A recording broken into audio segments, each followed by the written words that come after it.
What is up, party people? It's Birds of a Feather. Happy New Year to you. 2024 is now in session. 4 out of 5 for the Birds, dropping them. That's not looking too good, but we're going to talk about it. It's going to be a cathartic, sit on my couch, psychological. Let's talk about it. Let's get our emotions out. We're brought to you by Alonzi Travel, specialized in creating vacation of your dreams at Disney, Universal, wherever your heart calls to you, because it's sure not calling a Super Bowl or a Lombardi Trophy. Let their talented team of travel experts create a custom vacation just for you. We get back on the other side. Kickoff statement. It's a good one. Let's go. What's up, my family? Listen, first-time listener, or you've been here the whole damn time. Hit that like, hit that subscribe, giddy up, let's go, no notes. That's my baby. That's my baby. We're going at it at 110%. I just want 5 minutes of happiness, please. Just give me 5 minutes. And they scored! They did it! Slap. What the hell was that? Oh, yeah! What the f*** are you talking about?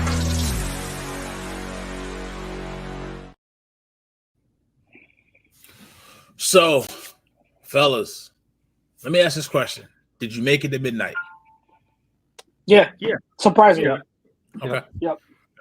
I did, but I was asleep by 12:25. I'm not going to lie. I was Well, shocked yeah, that Grayson made it to midnight. I was like, without a nap earlier in the My day. dad was He's passed out insane. at 10 o'clock. That kid's different, though. Gray is different. He is different. He is different. He is Gray is on something else, yo. He is something else. I'll tell you that. Yeah. But definitely, good. Yeah, we started potty training him a few Okay. days ago, late last week. And I feel like ever since we started that, his sass and energy levels have reached like DEFCON levels. He is like even crazier than normal. I don't know what it is, but yeah, it's that kid is something else. I own you Kid is now, something Dad. else. This is my house now. It's like the kid from I'm the captain now. I'm your captain now. Yeah. I am the captain now. Can't remember. Truly thankful to see another year, man, to bring it in. It's crazy. We haven't been seeing the football, the quality of it that we want to see. A lot of Perry in this league, and we were just talking about before we came on. Some people expected us to be here. If you tell me we lose 4 or 5 in a stretch, it wouldn't have been this 4 or 5 against these 2 losses. It wouldn't look like this. It is bad, but we're going to get into it. We're going to have it's going to be a very cathartic, very, very remedy-esque conversation, I should say. Right? What's up, Dave Roscoe? I guess he's rocking with us tonight. On this first official back-to-work day of the new year for most of us. Was busy as shit at work today, people. It is what it is. But kickoff statement today. If we can post it, put it on the board, Mr. Chuckser. Nick Sirianni should not be fired regardless of how the season ends. Agree or disagree? So I'm gonna go first. I'm gonna be the voice of reason here. Positive Pete is here to save the day. So I know it's the hot button issue. For Pete, it's been the hot button issue for like a month, but he's special. You shut up. You're negative about anything. We talked about it a couple weeks ago. His foot was in. His foot was in. Both of my feet were already in. His foot was in. You're fine. You're fine. I know where you are. He'd be negative about the drape color. Get the hell out of here. Yeah, you're right. You're too pink, man. I don't know, bro. I don't think it's enough for me, bro. No, like I understand. I get it. It's not looking well right now. Right. But I don't think he should be fired just yet. Like my 0.1 went to a 3 and then to a 6. So like I'm getting close to where I am with Nick. I just don't think so. Like I think there's a lot of issues. And like I've been preaching is that I don't think this whole team is dependent on Shane Steichen, but I think Nick Sirianni is the type of coach where he relies heavily on his play callers because they're the ones making decisions on the field. Like he trusts a experienced play caller. And when you don't have an experienced play callers, you get bullshit like QB draw on 1st and 20, QB draw on 2nd and 20, and a Kenny Gainwell screen on 3rd and 20 or 3rd and 16 when 150-pound Devontae Smith is blocking for you. Like, it's not good. Like, and also, like, it's just, there's so many simple things that you could do to try and get this offense going. We don't use hot routes. We don't do it. Right. We're one of the worst blitz teams in the NFL. And you know what helped with that? Hot routes. Like, everything is too complicated. Like, seriously, like, they overcomplicate this offense. I remember a few years ago. They do. I think it's. I get what you're saying, but it's the opposite. It's not complicated, and it's not. The playbook is this thin. I understand it's simple, but I think they overcomplicate it. Right, and that's even worse when you overcomplicate something that's this thin compared to what Shannon has, where you have 5. Yeah, I think. I think we know. Well, yeah. So I don't like Shanahan, but I will say he finds easy routes for his guys. He will scheme up his players. The Cowboys are another great example. You think CeeDee Lamb is CeeDee Lamb in this offense? Like, we have A.J. Brown. We don't scheme him correctly. We have Devontae Smith. We don't scheme him correctly. He's had three passes in the middle, like slant, and he's taking them for freaking touchdowns. Like, I don't understand this. Like, how the Cowboys scheme CD is how we should be using Devontae. Like, it's just not rocket science. Like, you have the most talent you're ever going to have, not to mention the fact, not just the pass catchers, they don't scheme Dallas Goedert enough, or when he finally gets going, you go away from him, or you throw the freaking Jack Stoll, or you force Kenny Gainwell in the red zone for whatever reason and go away from Swift, and you have him as a great pass catcher, and you just don't use him. Ironically, everyone thought we were going to be one of the biggest running back catchers in the league this year. Ha, ha, ha, ha. Yeah. But no, like, even with all of those issues, and, like, these last 2 games have been freaking brutal and make me want to off myself on national television. But like, it's depressing. Okay, I'm depressed enough. I don't need anything else depressing me. All right, but, like, even with all those issues, like, I still think he deserves another year. And everyone keeps comparing it to Doug. Well, you know, Doug Peterson won a Super Bowl and he was fired. Bullshit. Doug Peterson was fired because after going, was it 4-9-1? He said, "Well, 4-12 after going over all of our options, I'd rather stand with Press Taylor than be the coach of the Philadelphia Eagles." Let me ask people this, because people are like, "Oh, if we had Doug, everything would be different." How's that looking out in Jacksonville right now, the Press Taylor revenge tour? It's not looking so hot. So if that's the route Nick goes, bye-bye, haha, see you later. Don't let the door hit you on the way out. If you're willing to go out and get a seasoned play caller to help you in moments, I'm all for Nick coming back. But if you want to be a stubborn person like Doug Peterson, go see what he's doing in Jacksonville. Maybe you can be like the quality control coach.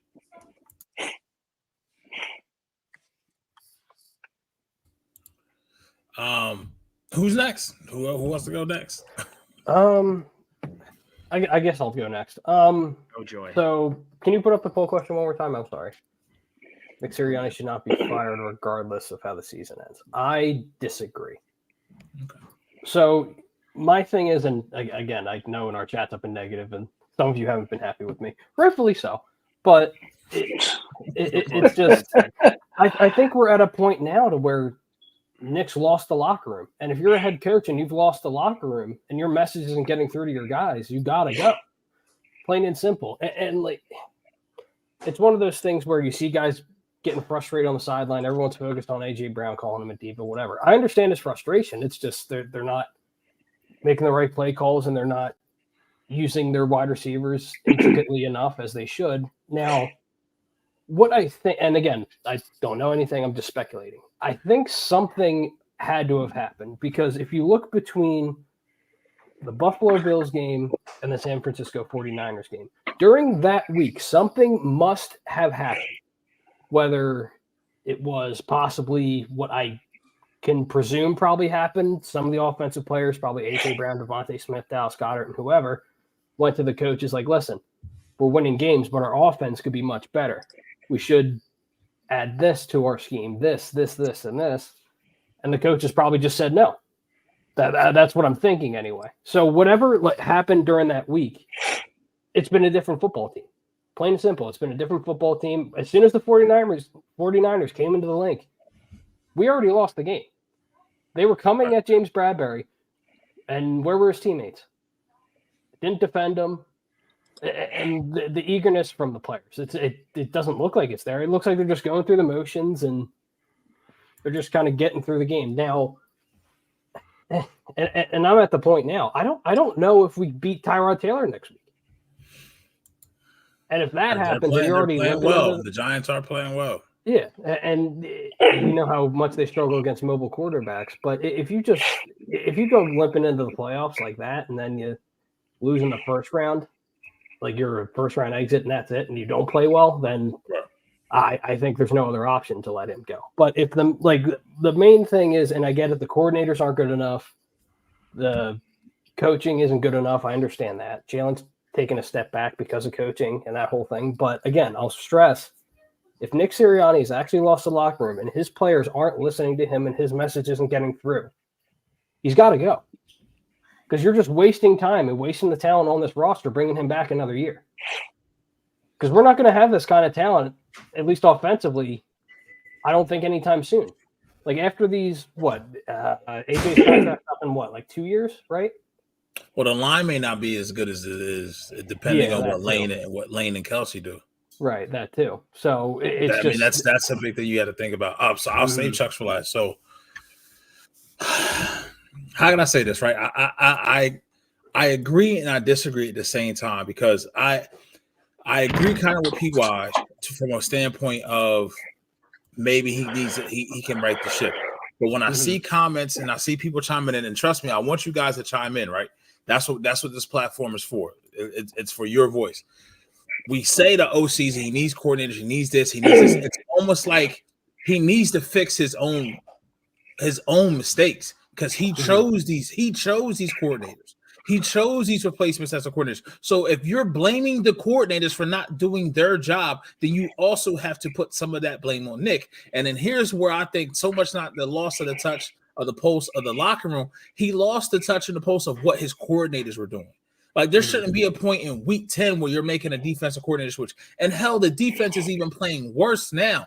Don't get me wrong. The Cowboys and 49ers games was hard to watch. That was a tough watch, right? Yeah. You saw that back-to-back, but you got blown out. Seattle and Arizona are more damning losses to me because you were up. Things were going well. You had 47 plays on Sunday, and you put up 31 points. You almost put up a point per play. And you got out time possessed by double, almost triple. And yet you still had a lead in that game. And you 31-28, you could, and the defense couldn't stop a cold. 92-yard drive by Drew Lock. You see what I'm saying? So those losses are more damning from the standpoint of just the defense, and for the defense, it's more philosophy. We know you're not working with a lot of personnel, right, on the defensive side, but there's things and there's play calls that you could do and schemes you could do somewhat to help mitigate and put your players that you do have in a decent position, bro, right? Yeah. And it's with the offense. I even said, PY brought it up, right? I've been hearing it. The play sequence after the onside kick. That 2nd and 16, that's a bad read by Jalen. That's all. It won't look like that because you really got to watch the all 22 to look at it. That's a bad read by Jalen. If Jalen goes downhill, he's getting 20 yards. It was the right play call, bad execution by the player. But there's so many times to where it's the opposite. It's a bad play. It's a bad play call. And even if you execute it well as a player, it's still not going to work. There's a big disconnect. But overall, and I've said this before, I said this 5 or 6 weeks ago, when I put it out there in the universe, I'm not moving on from Nick if there's not something else promising, right? Yep. If there's not a better option. I will say this though, here's the problem.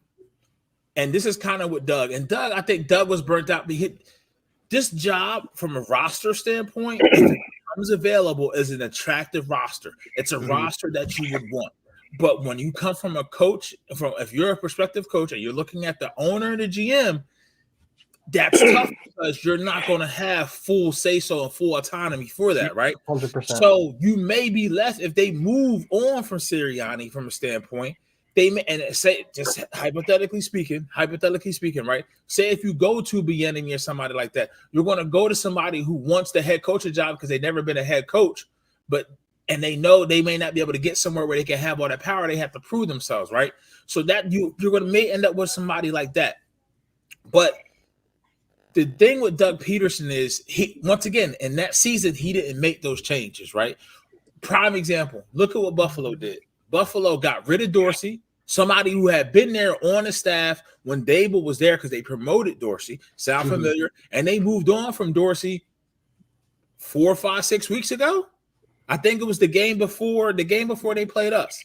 But ever since then, they lost that game, which they probably should have won, and then they've been on the roll ever since, right? So if Sirianni would have had this touch on it's like he wants to be too nice. It's like he wants to be everybody's friend. Like, dog, like friends didn't get you to the level that you did. And newsflash to people who think that this with Sirianni, dog, we said it. When Nick Sirianni called the plays in 2021 for the first 7 games, the record was 2-5. Yep. 2-5, right? Shane Steichen took over the play calling. They won whatever the record was, 7-2 the last 9 games of the year, and made the playoffs. They did get aired out, but then you saw what happened when they came back. The benefit of cohesion and having your OC, your DC, your head coach be on one accord is so big. And Nick before he lost his touch with the locker room, he lost his touch with his coaching staff. For one, losing Nick Rallis, who's now the DC in Arizona, isn't talked about enough because he was a linebackers coach, and our linebacker play was better. Losing Denard Wilson as a DB's coach, our DBs were better. So when you have these linear moves who you don't, that in the grand scheme of things, they don't do interviews. They're not sitting there talking to the media, but their impact on the team is day to day. You feel that, you see that, right? So I just don't know if it's hard to answer this poll because here, one thing is, I'm gonna ask the poll, right? And I'm gonna ask you guys. I said this before. What is it that Nick does well?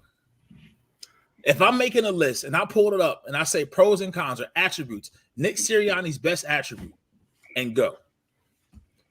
And we all talk about the record 34-15. How much of that is actually Nick?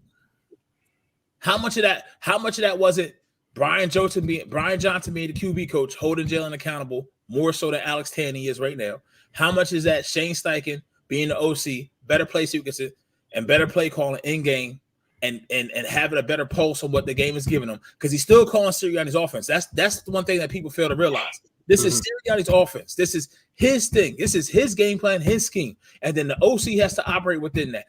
The defensive side of the ball, it is what it is. You literally lost.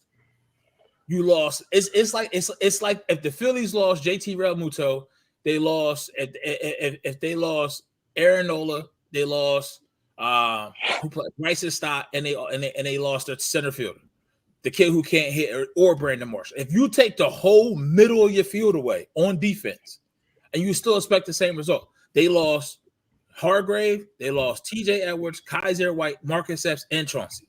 And then every move that Howie thought was going to hit on his defense has not, and that shit happens.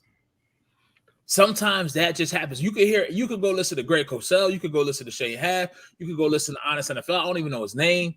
You could go listen to Orlovsky. Honest NFL.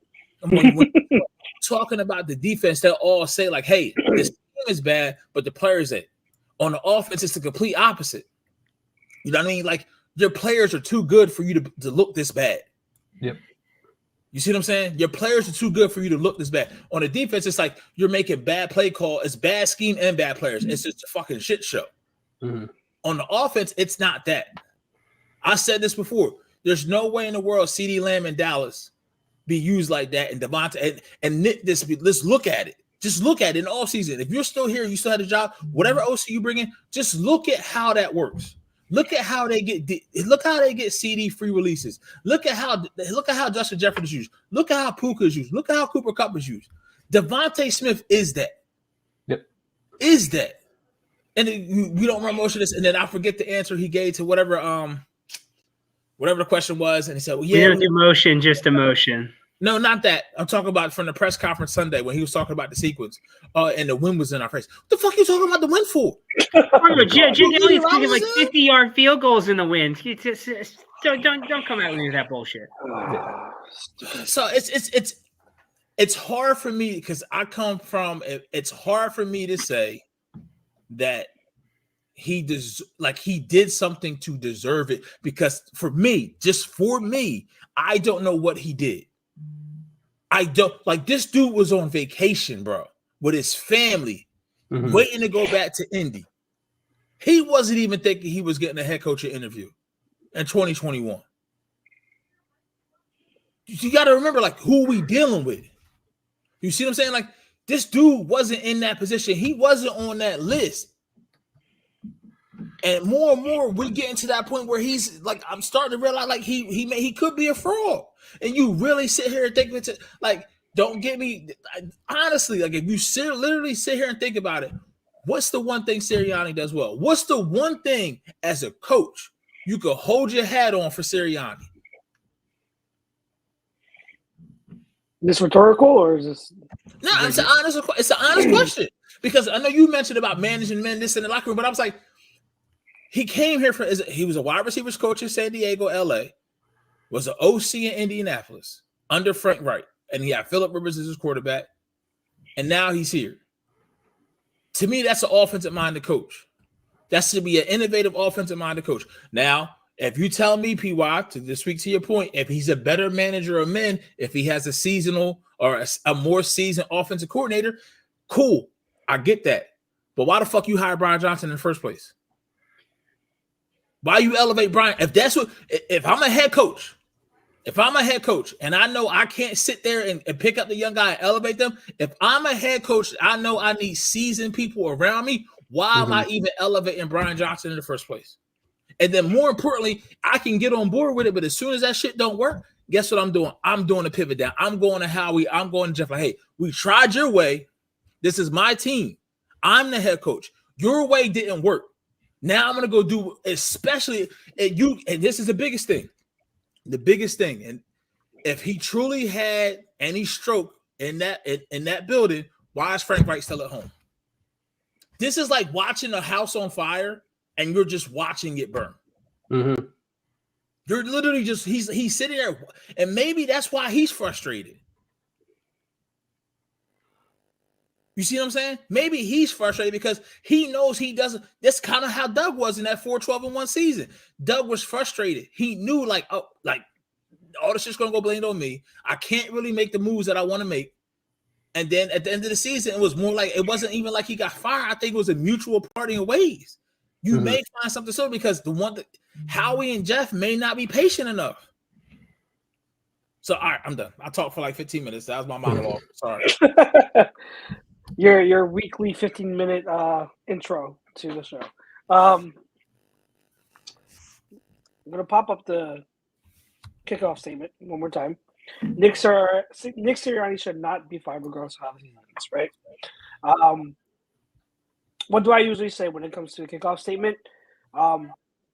Be very attentive of how it's worded. Okay. I think what was it, 2 weeks ago, 3 weeks ago, when we got into debate and discussion about whether he's Nick Sirianni is going to be here next year, and PY and I were on one side saying like there's like little to no chance that he'll be fired. He won't be here, right?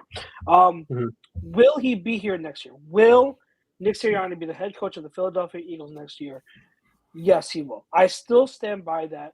I still believe that is going to be what happens. Like, I don't think Jeffrey Lurie is going to pull the plug on Nick Sirianni, because regardless of what happens, we can be one and done in the playoffs.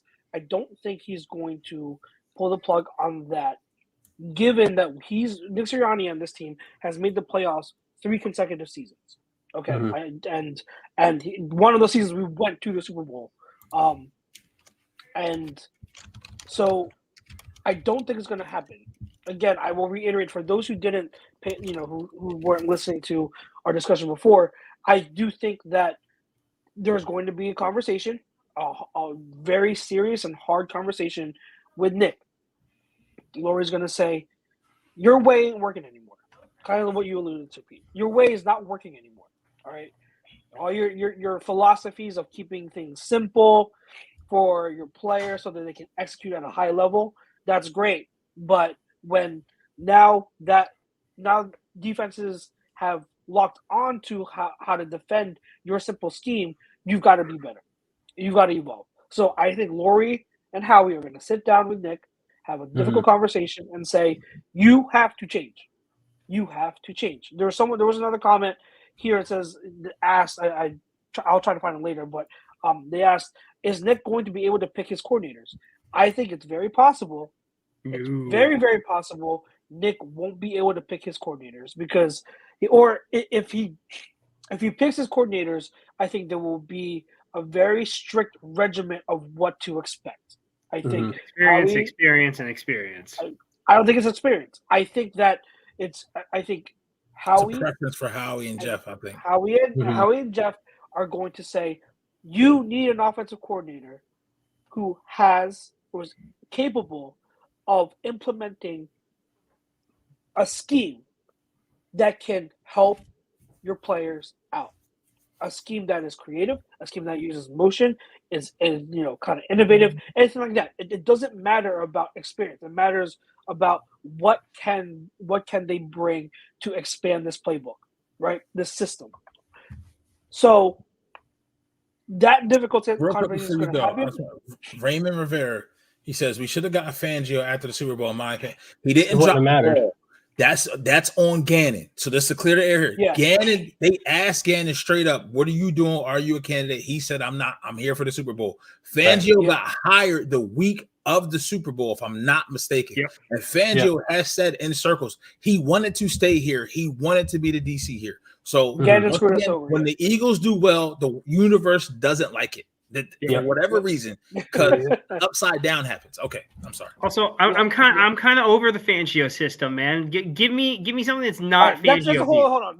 That's a whole other conversation. That's a whole other conversation I will get into. But let me finish. So I do think what will happen is that Nick will be here next year, and he's going to have that ultimatum of you are going to change things or you are out after the season. That is going to be the ultimatum. Yep. Now, poll question says Nick Sirianni should not be fired. After this loss, I am going to have to disagree to the poll. I think there are circumstances that will present itself. There are things and contexts and situations regarding this team we just do not know. There's no way right now we can know everything that's going on behind the scenes. Yep. No, there's no way we can know. But there are things that could be in place right now that could warrant Nick Sirianni being fired. Will it happen? No. Should it happen? That's a conversation that I think is – that's a circumstance where I do think it is possible, where he should be let go.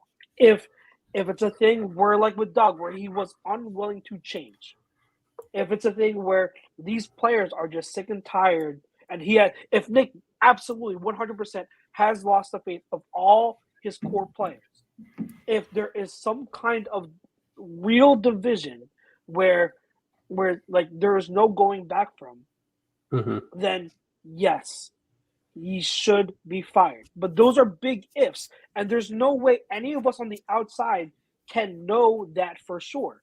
So I say with that regard, with those conditions in place, is that it's not up to us. It's really up to what this team knows and everyone behind the scenes in that organization, in the locker room, at the NovaCare complex. What do they know? And if they know that there's no going back, then he should be fired. But I don't think he will be fired. Now, okay, the whole Fangio thing, and PY, your comment of, look, you're done with the whole Fangio scheme, and I saw some people on Twitter saying the same thing. Like, you're done with the Fangio scheme. Like, guys, the system, the scheme itself, the defensive system and scheme, it's irrelevant. It's irrelevant to your success of a defense.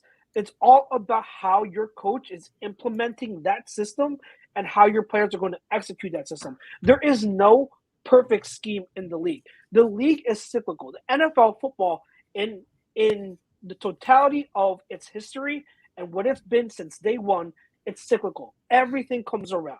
Okay, everything comes around in the sense of it evolves. It's forever evolving, but it's still, everything is cyclical and it comes back.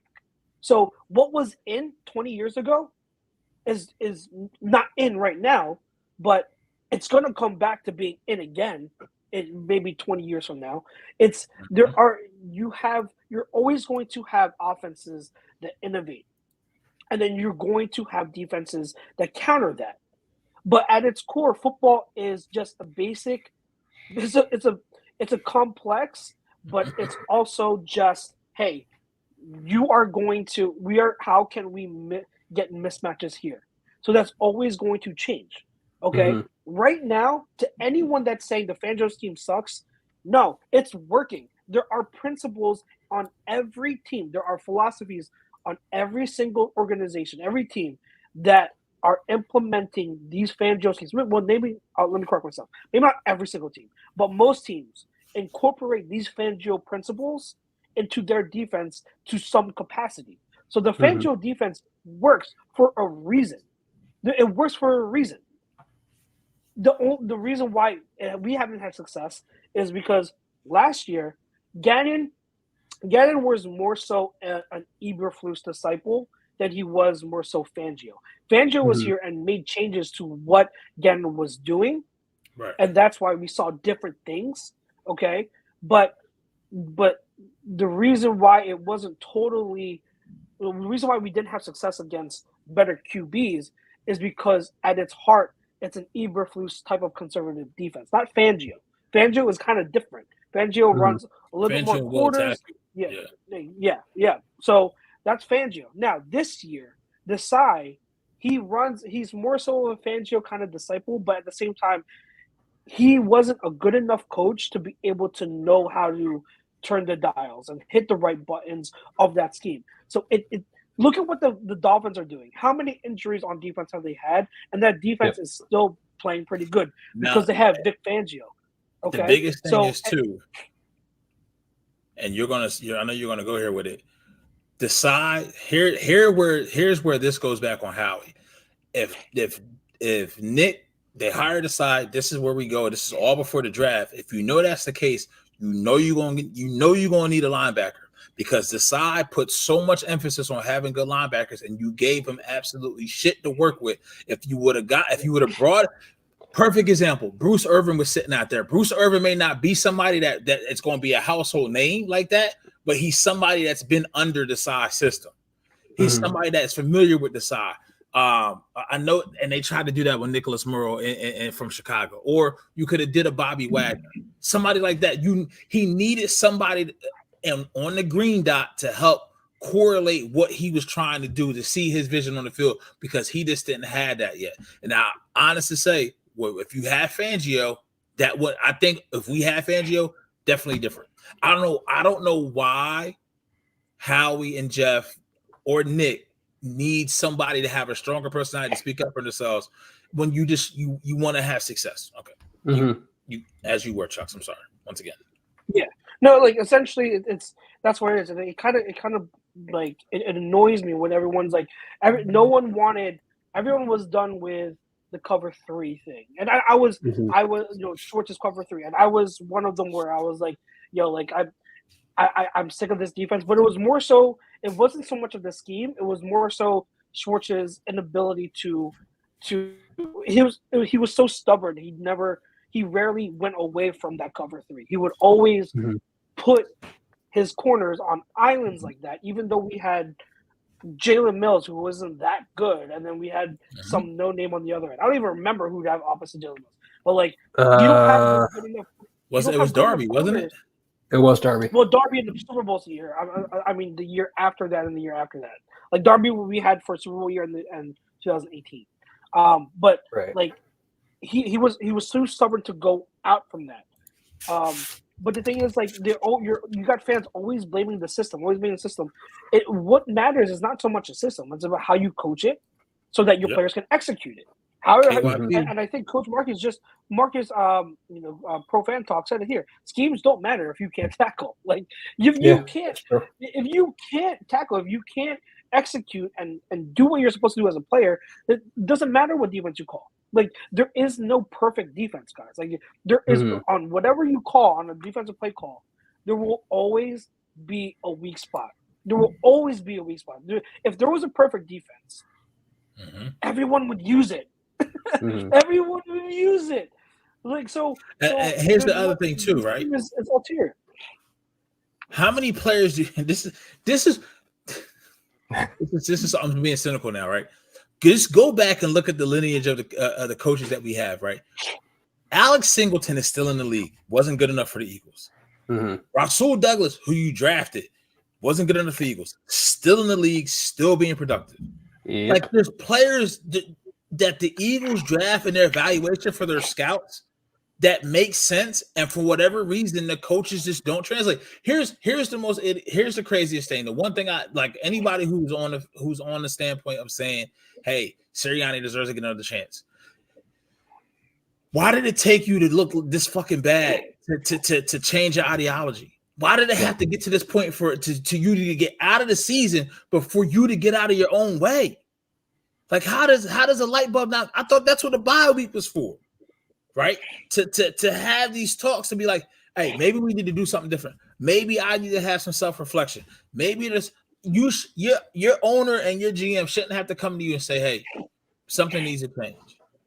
Like you should be self-scouting yourself, KYP, know your personnel, and get out of your own way. Like you shouldn't let your stubbornness get in the way of your team's success. Now, and every boss does it, and Eddie's parents do it with their children. But listen, when you making this amount of money, you feel what I'm saying? When you making this amount of money, and I'm gonna go there and be that person, it's like, yo, dude, like this is bigger than just you. And here's the biggest tell. And I want to we'll throw it to our sponsors, and we'll come back on the other side and finish this conversation.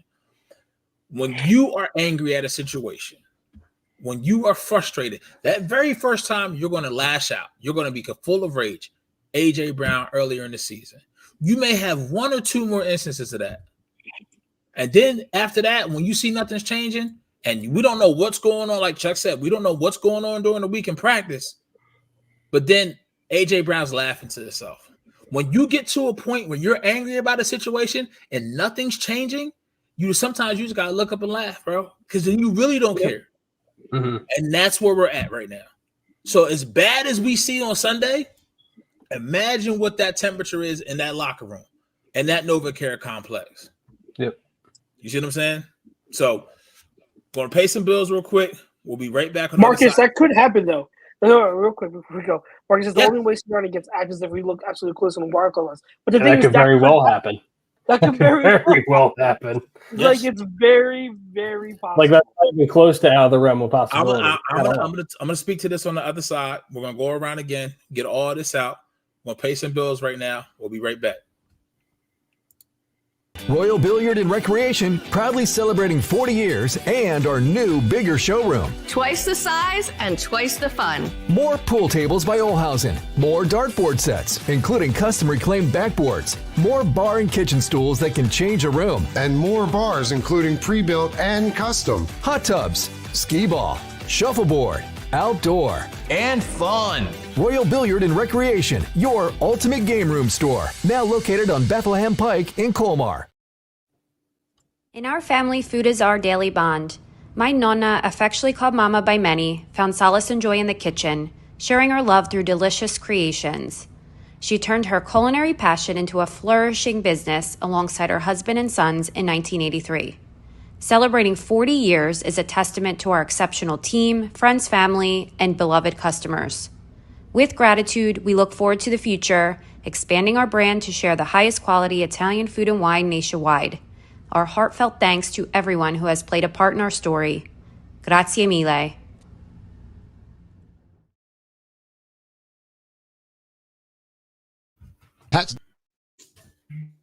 Hats.com is the premier destination for quality and fashion-forward hats and more, with designs for every style and trend. Locally based and run by Philly sports team fanatics, Hats.com can help you elevate your hat John. Utilize the easy-to-use guides at Hats.com to find your perfect size and style, and shipping and returns are free. Hats.com. Find yourself in a hat. Use code Philly for 15% off your order. Hats.com.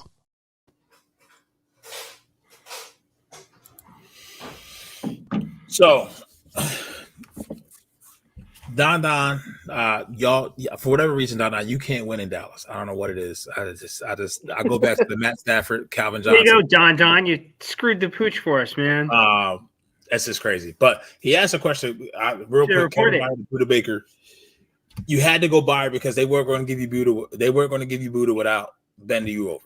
And how he's not going to lose a trade. He's not that desperate. But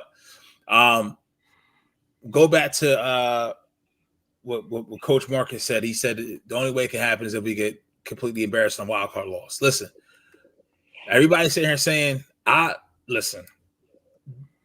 would rather face New Orleans in a wild card round if you're a 5 seed versus facing Tampa Bay and Baker Mayfield, because you have Chris Godwin and you have Mike Evans, and we don't have any answer on the secondary for that at all. And then you got Rashard White, and then you got Todd Bowles. Listen, the more and more I look at it, I just don't know if they can do it, if they have the horses. And yes, Martian, I'm on my soapbox now.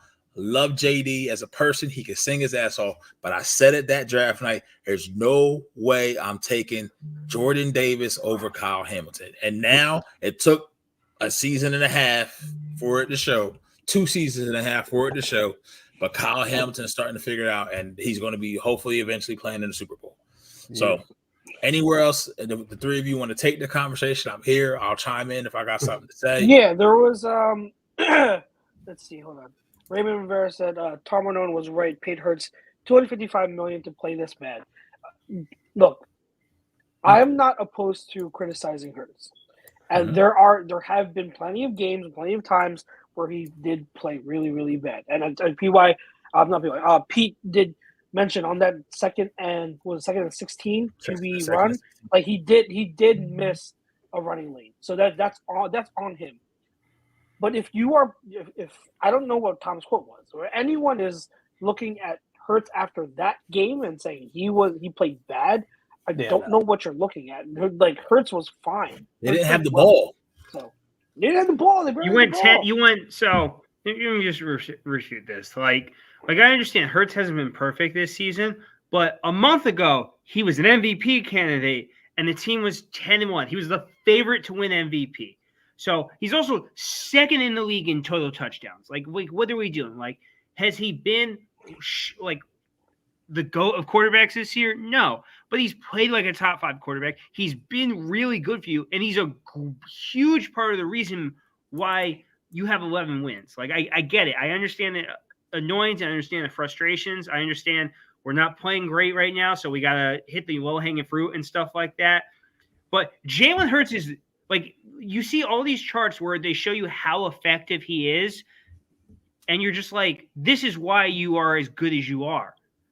The reason why you're failing right really now well. it's not Jalen Hurts. It's everything else. It's really like, and Jalen's a coach's kid. Like, he is all right. So hard. I forget who I heard say it. It may have been Seth Joyner on Monday, where you go back to that, was it the Bills game that they were mic'd up? And he had said they ran something that Hurts wanted to run, and he came off the sideline, and Sirianni was saying, I trust you. And Hurts said, you should. Yeah. So you see what I'm saying? So maybe now, because this is what happens every time. I don't know what it is, but every time the Eagles fall apart, it's like a telenovela, bro. It's like a soap opera. It's Days of Our Lives. It's never clean. It's always ugly and murky as shit. And we're sitting here just trying to find every little piece of information that can whittle down on what it means. But that could have meant something. You know what I mean? And once again, I go back to the last year. QB coach Brian Johnson, he could have been a buffer between him and Nick if Jalen wasn't agreeing with something, Jalen wasn't saying. You don't have that shit now. Like, I don't think we really have we see it on Sunday. I don't think we have an idea, even us who follow it more closely than others, what goes on in that facility Monday through Friday before game day. You see what I'm saying? And then like what that atmosphere is like. And right now it has to be tense. So I don't know how you see a way out of it. How do you, as a coach, who your best player on the team, one of your best players on the team, one of the leaders on the team, who's putting escape rooms together, won't even probably talk to you. If AJ and Nick is going to get coffee at the same time, you think they're talking to each other? No. Nope. That's the case. How No. does Nick get that back? You see what I'm saying? You can't. There's no way you can. Marcus, I wouldn't go that far. I wouldn't go that far. But I'm saying, like, if the message is lost, like I said earlier, how do you get that back? I don't know if you can. I think there is a way you can get that back if you have him show that he's willing to change and adjust things and bring in some things to open up and expand the playbook. You can get players to buy in again.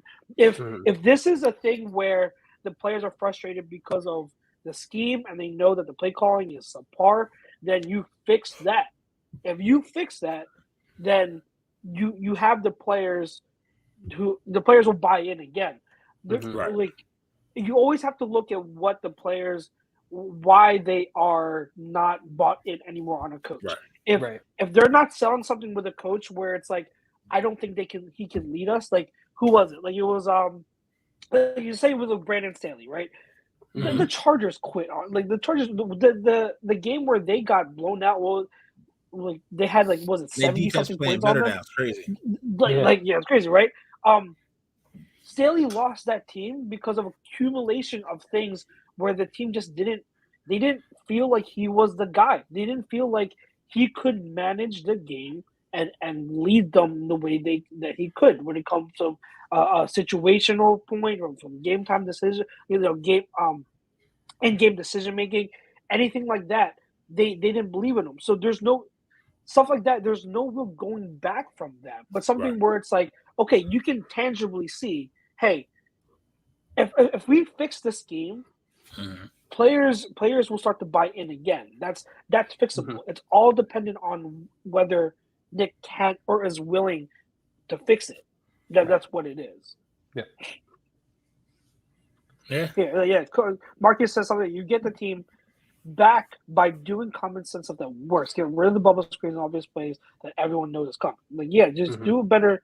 Like, I don't think I don't think there's anything this year that can be done. And I said it 2 weeks ago after the loss to the Seahawks. That was my nail in the coffin. Like, this was a horrible loss, but that game against the Seahawks showed me, okay, they're not changing anything. If you were going to change something, it was that game.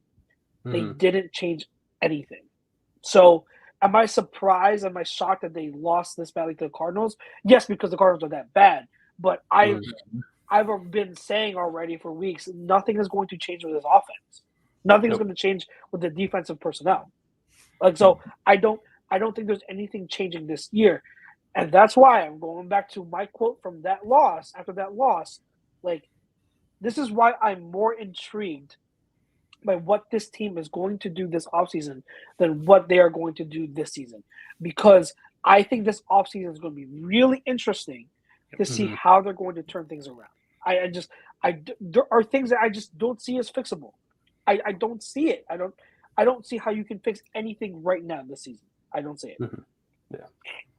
It's tough. But they do need to get back to basics, like Malata said. It's like, and the Sidney Brown as a rookie playing his 16th NFL game says, like, practice habits showed up on game day. Like, they're not being coached hard enough. Like it's crazy when you look at that and you hear that they're not losing on Sunday, fam. They losing during the week. They losing at practice because what they doing at practice is not being ironed out or wrinkled out by the time they get the game day. And that may just come to Sirianni. This may be a dude who's a leader of men when everything is going well. And you can't say like, I mean, yeah, they turned it around in 2021, but 2022 last year, there was no adversity like that. I didn't get that.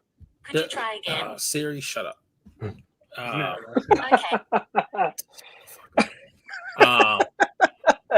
Okay, bye. I think this is to your point. Like this is when you were asking like what does Sirianni bring to the table, right? Before this skid, it was the fact that he was a culture builder. He set the culture. He managed the locker room. He's relatable with the players. That was his shtick. Okay, this skid has happened, and that all that does not look good. So you're taking away what the type of coach that he's supposed to be.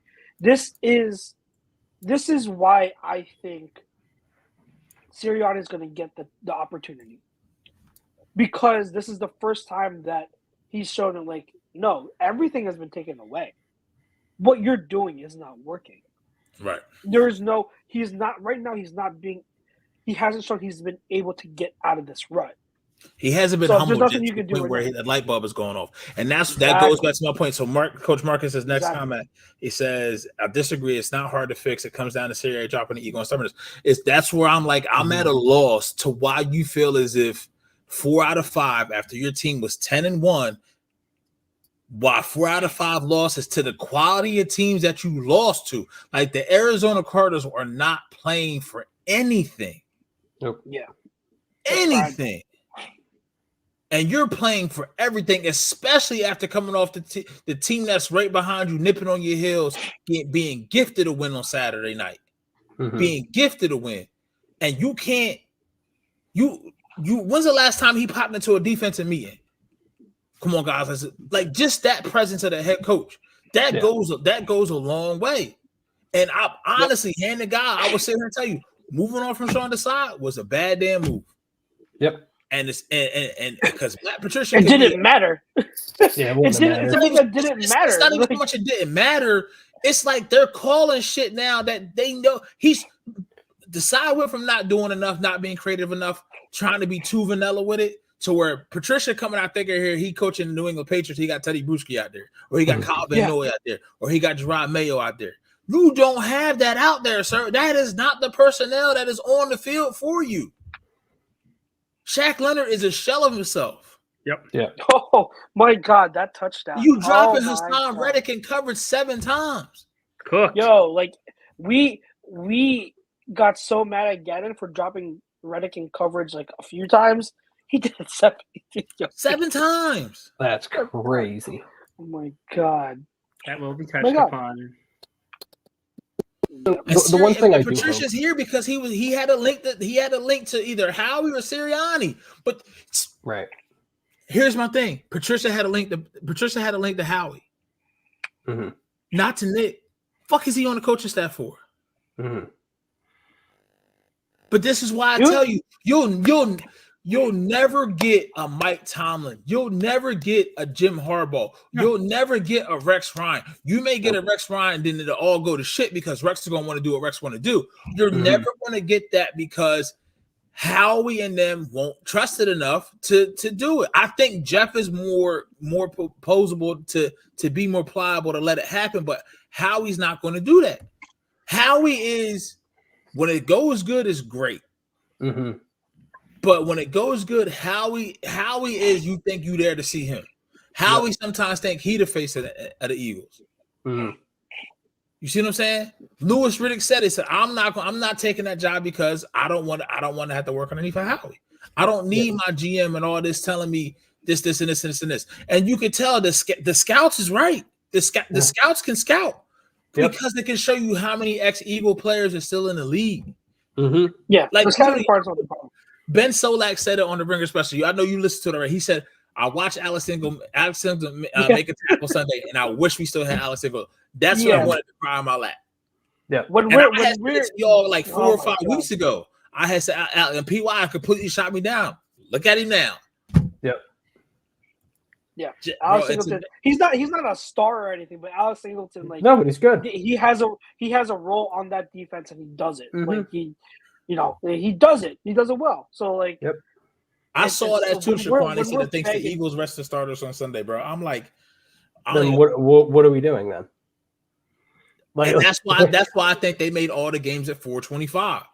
They made all them games at 425 just for that reason. But I do think think that if Dallas is up big on the Commanders, yes, I think second half he starts to shut people down, because at that point it doesn't make it don't make sense. Doesn't matter. I will sit here and tell you, people forget about this, right? I don't know what the Commanders are going to do, if they're going to go out and they shield for their coach, for Ron Rivera. Mm-hmm. I know the first half of that game against San Fran, it was 13-10 at halftime. Yeah. Mm-hmm. That, like, listen, we know how Dallas plays on the road, but I had said this. I said, listen, my cousins was here Saturday playing cards, and the Dallas and Detroit game was on. I wanted Detroit to win. I know, so I ain't gonna say who, but my cousin was like, no, we Dallas wins. I was like, nah, F that, because then if Dallas wins, then we got to take care of our own business. I need somebody to take it out of our hands. That's how much lack of confidence I have in this team right now. Mm-hmm. You see what I'm saying?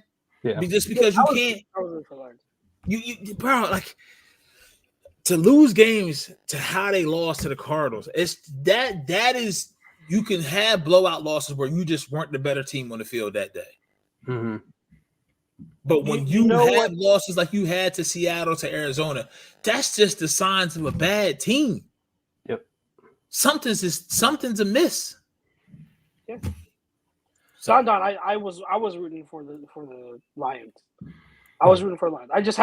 I had the safety net of, okay, even if the Lions lose, then there is a consolation prize. But there was no bone in my body that could bring myself to root for the Cowboys. Like, even if I told myself to, Detroit should have won. Detroit should have won. They should have won. What was I gonna say? Now I lost my train of thought. I don't know. I don't know if anyone else had something like. I forgot. You have anything? No. Todd Womack does. I mean, like, everyone has said. What else is there to say? Like, everyone has said the. Yeah. So Todd Womack says. I mean, he hasn't forgotten to play football. They're triple teaming him, and they're like, I know what you want. Like, I'm not balding or saying, well, he's out of shape, really, because a month ago everyone was talking about what great shape he was in. So that's a load of crap. Mm-hmm. Him, the whole D line, they're not playing well. They're not. It's crazy, but it's not just Jordan Davis. Yeah. This is going to sound, well, how can I say it? Last week Christmas against the Giants, they played Nolan Smith as the off-ball linebacker. This week, let's scrap that plan, because let's put an older guy out there who doesn't have, and Nolan's legs are fresher because he hasn't gotten as many snaps, right? So you would think they would use him. They don't do that. I can't believe I'm about to say this, but you missed Derek Barnett, because he was you could give somebody legs of rest. Mm-hmm. You don't have for that. They have guys that they can use. They're just not using them. Like for rotational purposes, like that's the thing. Like, and it's not just Barnett. It's who's the other guy? Street. No. Street. Yeah. Like you had guys who you can just rotate, but they didn't. You let them go, and now you don't have anyone to rotate with. And like I caught just a second of like. The Sunday night show. Was it Sunday night show? And Tom was going on his rant again about how, like, like Derek Barnett we should have never let him go. He's better than Sweat, and we're riding Sweat's leg. Yeah, I don't know about that. Like, let's calm down, okay? Like, when they were both on the team. They were both on the team. Yeah. Sweat had 10.5 sacks last year. Yeah, Sweat has had more sacks in one season that Derek Barnett has in his career. So, like, let's calm down. When they were both on the team, it was clear who was the better player. Losing Barnett, what I will say, though, is what you said. Losing Barnett, it's tough because we had no one to rotate in. Like, Barnett is a horrible pass rusher, but at least he was there to help stop the run. So he's a great in that regard, but let's not act like he's better than Sweat. Just because we're rotating enough, in my opinion. Right, and it goes to show you what the view is around the it's other teams in this league that's like this way for the Eagles to cut them, and they get snatched up like that, and then they get used, and it's a different light, and they're just not doing a good enough job. Like hand to God right now, Marcia says he's done and done. My next Google Chrome tab over is top 100 draft already. Yeah, because it's like you said, Chucks. It's not I'm punting on the rest of the season. I'm not doing that. I don't expect them to do it. It's going to hurt to watch them do it. Could lightning strike in the bottle? Yes, it very well could. Mike Vick said they're going to go on the run. That very well could happen. Ravens. You know what I mean? But I don't see it, and I always get like this around draft. Like as soon as the college semifinals are happening, I always get like that. I'm starting to draft. Start looking at this. Start looking at that. Yeah. So that's always going to be me, right? But that's still, you also can look at it with some credence. Like, hey, like where are we going to be at? What is our team going to look like? What is our coaching staff going to look like? And now it does suck because you don't get actual football games, but the coverage around the game is so much better now because of podcasts, because of Dane Brewer's The Beast, which is going to come out probably in the next 90 days or so. It's always the beginning of April. So when you have stuff like that, there's always quality information that you can have, and you can get into these guys. And then, hey, I wanted to see good football. I said this before. If it's not the Eagles, Lions and Ravens Super Bowl. Go Joe! You feel what I'm saying? I'll take that. And I'm sorry. I'm sorry, Don. You're not gonna like this, but nobody's beating the Ravens, bro. If they play their football, and honest to God, like I'm gonna say this, Mark Andrews is really, really good. Isaiah Likely is getting better and better every game. Isaiah Likely, he may become expendable. It sounds crazy, but dude, you're getting similar production potentially, and his ceiling may be higher from an athleticism standpoint, and he's cheaper.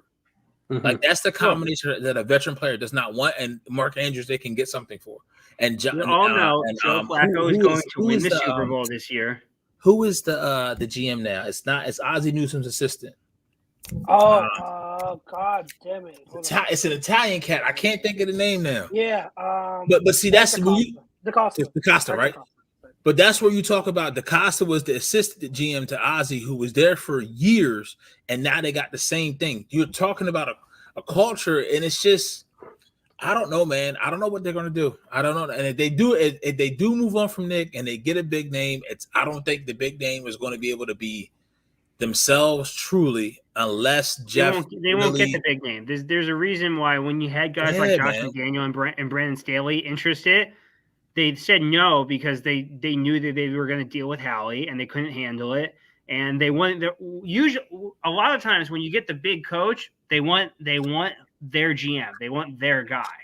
And here's the other big thing. Howie Roseman is the Eagles general manager. He's not going anywhere. Either you can handle Howie Roseman or you can't. Right. And here's the other thing. This is the one thing that none of us are talking about. Right. Nick got hired in 2021. Jalen was already here. Yep. So if they move on from Nick, whoever you bring in has to be in on Jalen. Yep. Yeah. I mean, how could he not? Nick had to be in on Jalen on a rookie contract. He had no choice. Yeah. Now, whoever the next coach is, if B, you got to be in on him as a $255 million quarterback. I think there's plus and minuses though, because when Nick came in, Hurts wasn't established yet as a franchise quarterback. Right. They probably had the perfect opportunity at that point if Nick wasn't sold on Jalen to move on for him as a rookie contract. And that probably was a fuel to the fire. He probably could have ended up in Dallas and playing for Dallas Cowboys. That would be absolutely insane. That would have been crazy. That would have been ridiculous. Who hadn't seen the name? Matt Walsh says Todd Monkey. He's talking about Monken in Baltimore. I mean, I don't know, man. So do we have anything to talk about for the rest of this season? Like what? Yeah, well, yeah. Like, it doesn't matter. Do Like, we? whatever happens in the it's offseason not. is what happens in the offseason. They're There's not. not much.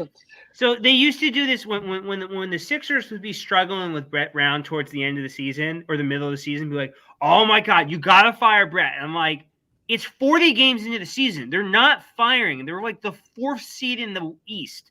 Like, Right. you tell me what coach 2 weeks before the playoffs start, you're firing your NBA coach. It's just not. I happening. mean, Like, the Celtics did it. They did it for different reasons. I don't know. It was like it was like 2 weeks into the season, wasn't it?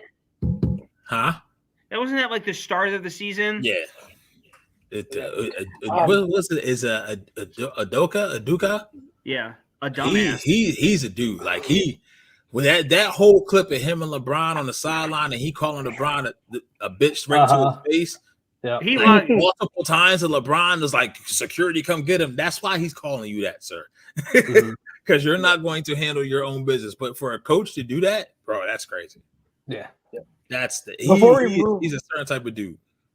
Yeah. Before we move on from Eagles talk, there's this comment from Jacob.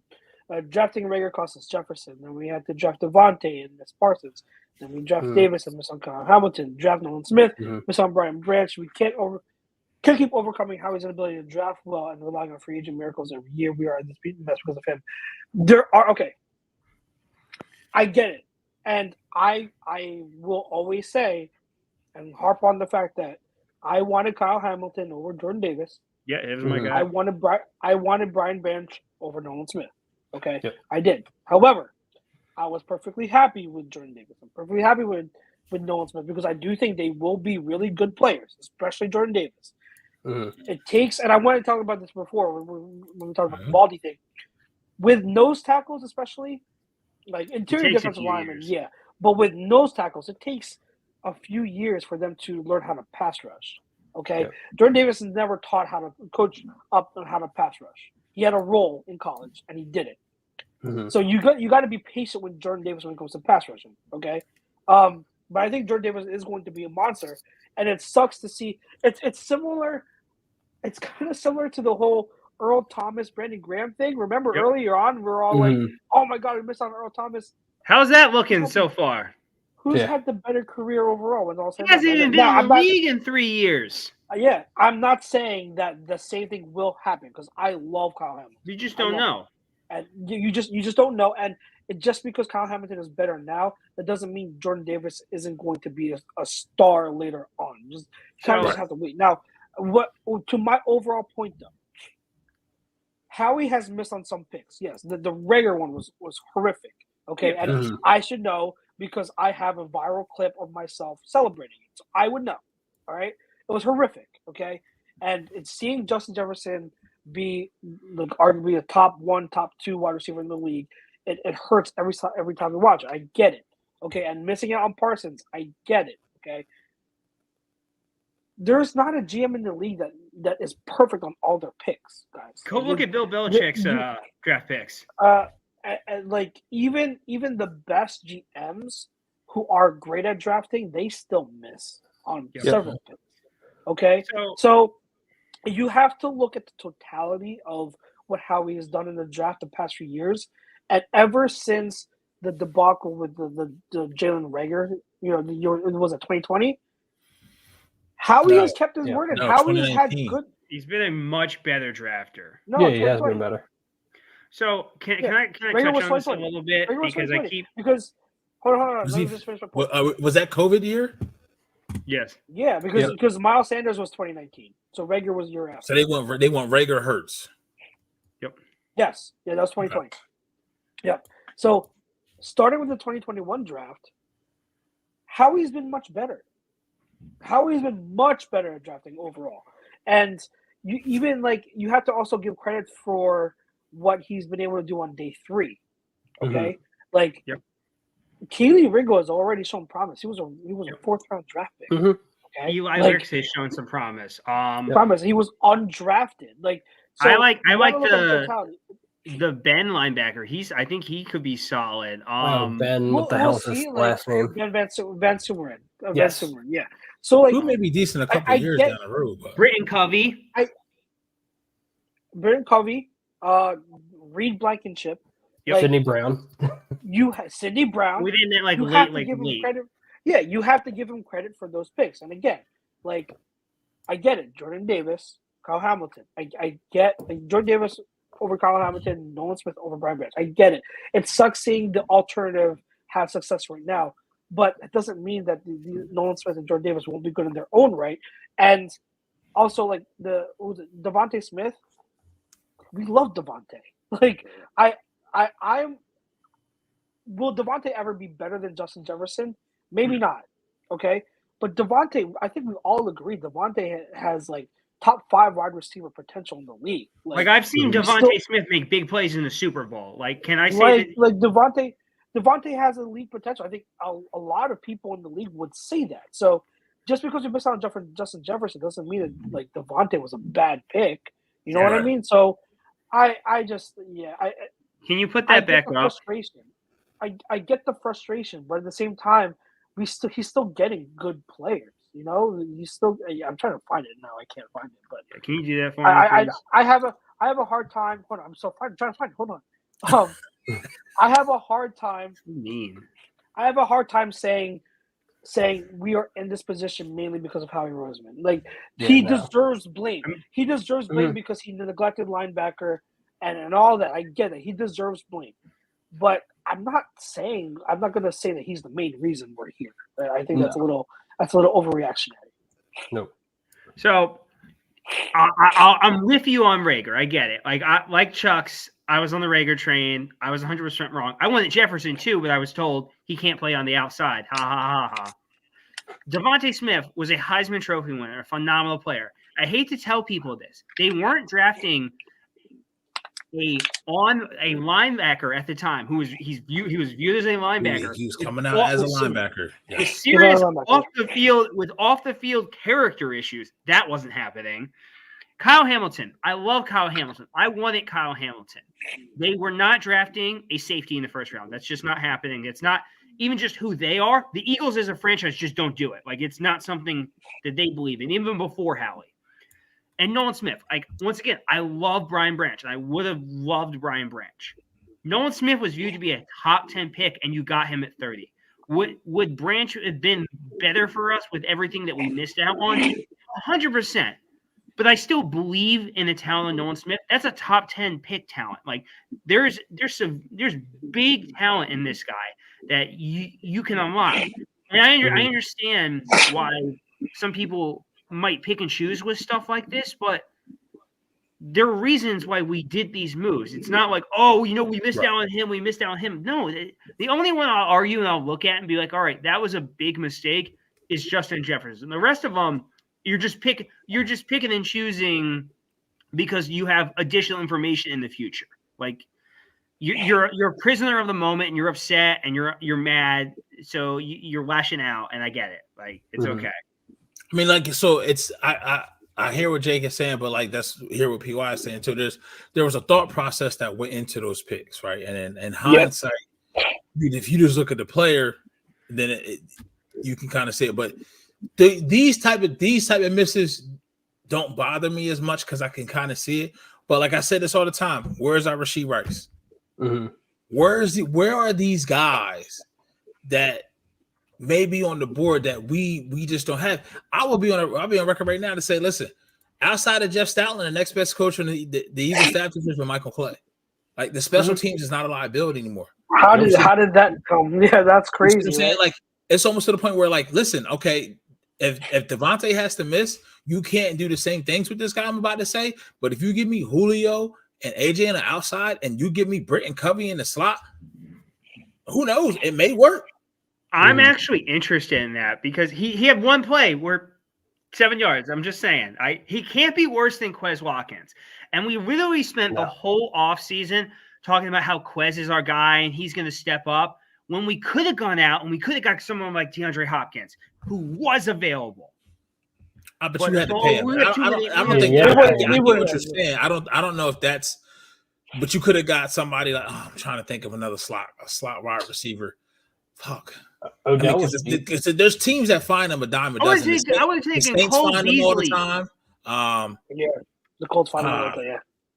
Like you could have traded for Darnell Mooney, somebody like that. I mean, there's so many different shifty wide receivers in the slot. And honestly, the one that you do have already probably isn't who could do it at an elite level. You just don't use him that way, and that's Devontae. Yep. Yeah. No, yeah.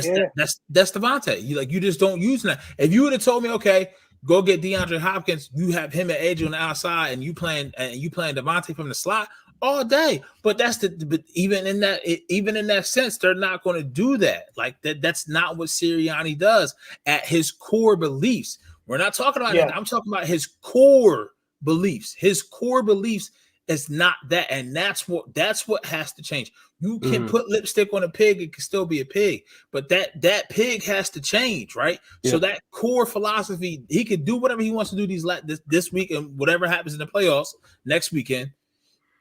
But you have to. He has to do some soul searching, man. Mm-hmm. Look. The other one, Zay Flowers, Jordan Addison. Like you think once Minnesota gets another quarterback, Justin Jefferson, it's like who would have thought Minnesota could just reload wide receivers like that? After moving on from Diggs, after moving on from Thielen, now you got Jordan Addison and Justin Jefferson. And all right, prime example. Where's our KJ Osborne? Yeah. Yep. You see what I'm saying? Yep. Like it's just, and then we heard all these talks in the offseason. Let's go get Hunter Renfrow. Let's do this. Let's do that. And then dude, every button that Howie pressed the offseason with the defense and in the slot, certain things just didn't work. Just didn't work out. But and that shit happens. Yeah, and Jacob's point. He says Devontae was a no-brainer. Carter was a no-brainer. How much credit are you going to give him for layups?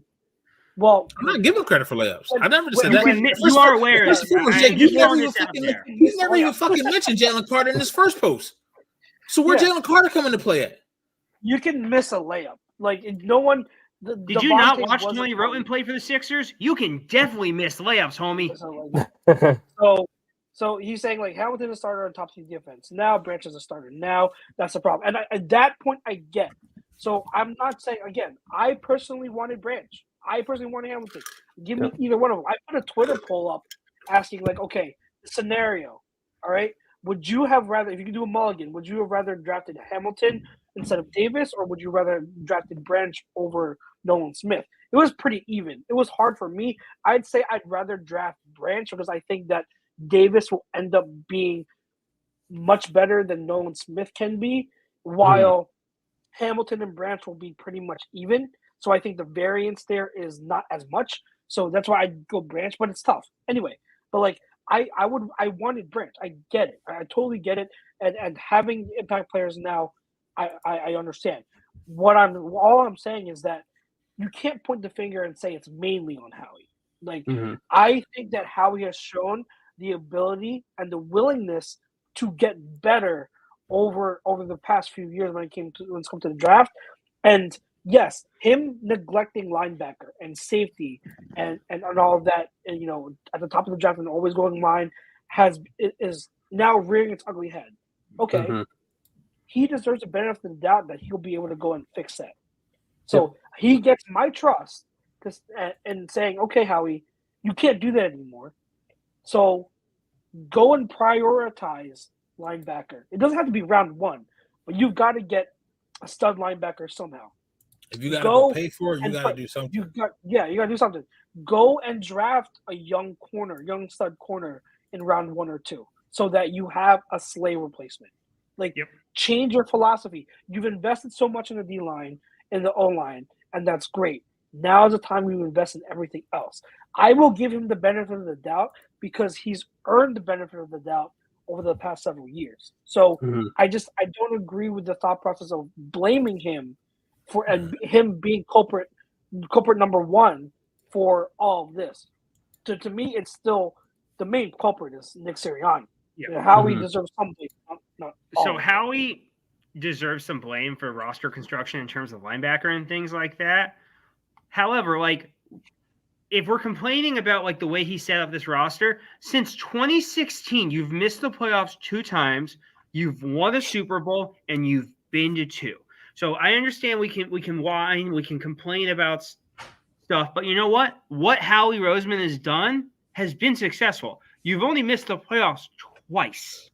Mhm. Again, I understand this. They're like, oh, we know if Howie wasn't here. Guess what? Hate to tell you this. If Howie Roseman wasn't here, we're still not drafting a linebacker in the first round. They're still not drafting a safety. This predates Howie Roseman. This is just something the Eagles don't believe in.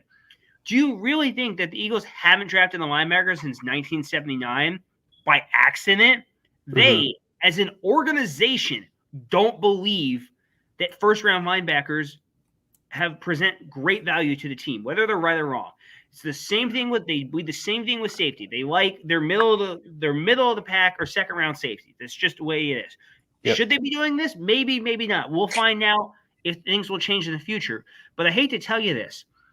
Every team in the NFL, if Howie Roseman is fired tomorrow, every team owner is making a call to Howard Eugene Roseman. Be like, hey, what you doing, man? Because guess what? Howie's a top 3 GM in the NFL right now. You can like him, you cannot like him, but guess what? The resume speaks for itself. He was a punk kid learning the NFL with no freaking experience. He's been a GM for what? Almost. When did he become a GM? 2010, right?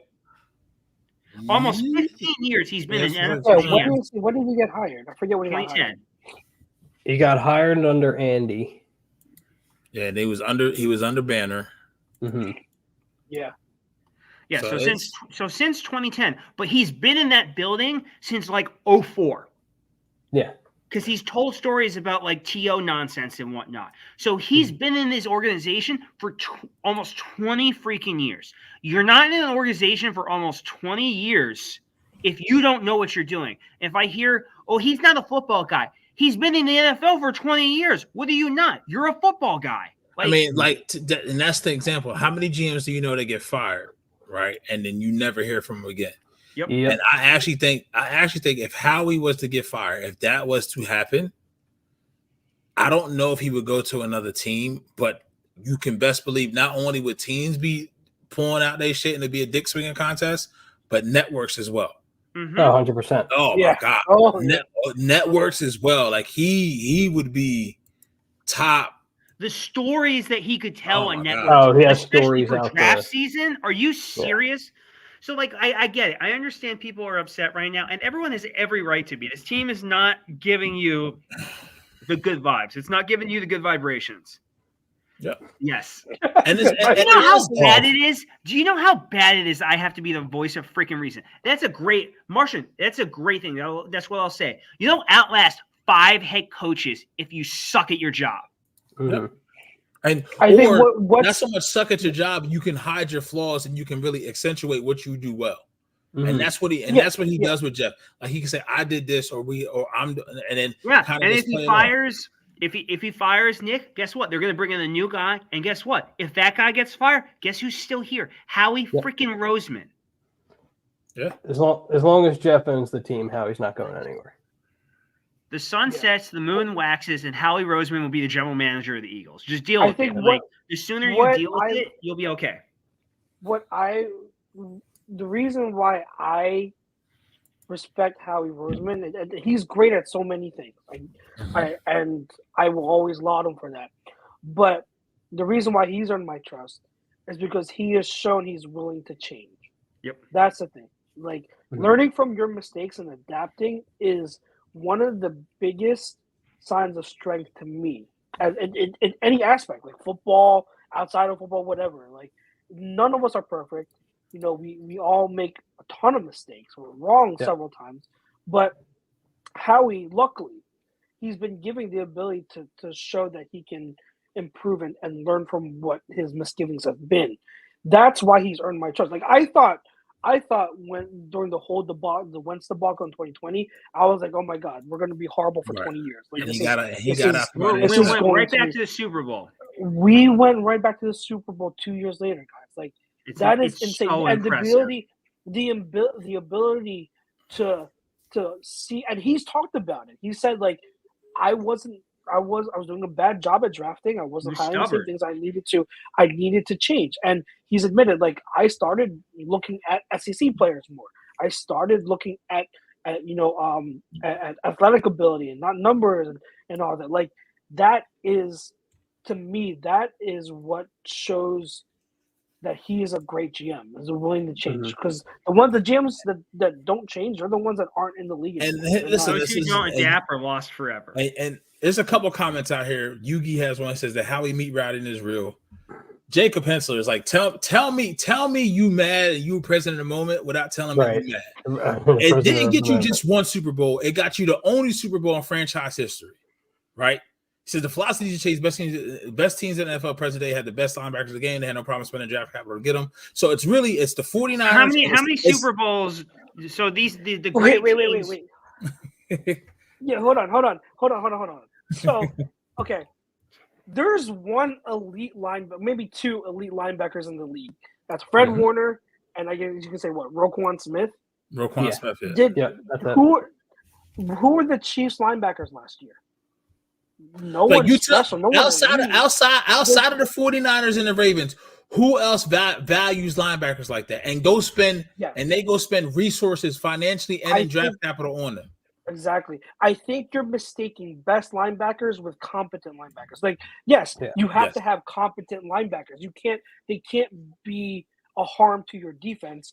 But in today's NFL, you can get by with just competent linebacker play.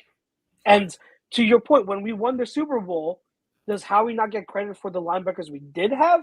Yep. Like he brought Ellaby off the street. Yeah. Off the street. Yeah. I mean, he played like shit, but you had a cohesive. And here's the other thing, to Yugi's point. He says Howie meat riding is real. Listen, you can say about Howie whatever you want. Here's the other. Howie is the only GM that has a fucking GM tree. Go look at Joe Douglas. Is he not the GM? Everyone gets hired from Howie Roseman. Go look at Cleveland right now. Andrew Berry, prime example. Yeah. Not only is he a GM, but he's a black man as a GM in the Browns. Come on now, I'm not sitting here saying I'm a Howie apologist, right? He's not without his faults, but at the same time, if it goes to show,